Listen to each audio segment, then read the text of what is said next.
नमस्कार मित्रांनो, आज आपण बनवतो आहे हरभरा चाट. त्यासाठी मी इथे हरभरे आणि थोडेसे वाटाणे एक 5 ते 6 तासासाठी भिजत घातले होते. आता कुकरमध्ये तेल गरम करायला ठेवून त्यात थोडीशी मोहरी टाकूयात,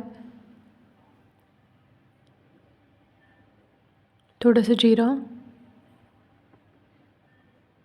बारीक कुटलेलं लसूण, हे सगळं छान पद्धतीने हलवून घेऊयात, मिक्स करून घेऊयात. त्यात एकदम बारीक कापलेला कांदा टाकतोय. कांदाही छान सोनेरी रंग येईपर्यंत परतून घेऊया. तुम्ही टोमॅटो पण टाकू शकता, यात काही प्रॉब्लेम नाही, पण मी टाकलेला नाही आहे. थोडीशी हळद टाकूया,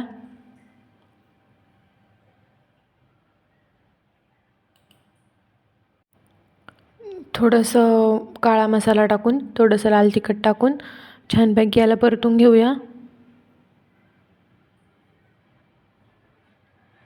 थोडंसं मीठ टाकू.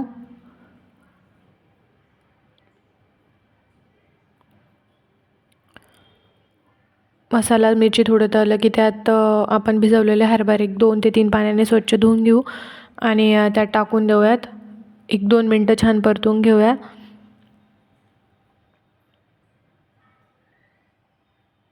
तुम्ही बघू शकता एकदम छानपैकी परतून घेतले. त्यात थोडंसं पाणी टाकून एक 3 ते 4 शिट्ट्या करून घेऊयात, त्याच्या जेणेकरून हरभरे व्यवस्थित शिजतील. इथे आपला हरभरा चाट रेडी आहे. थँक्यू.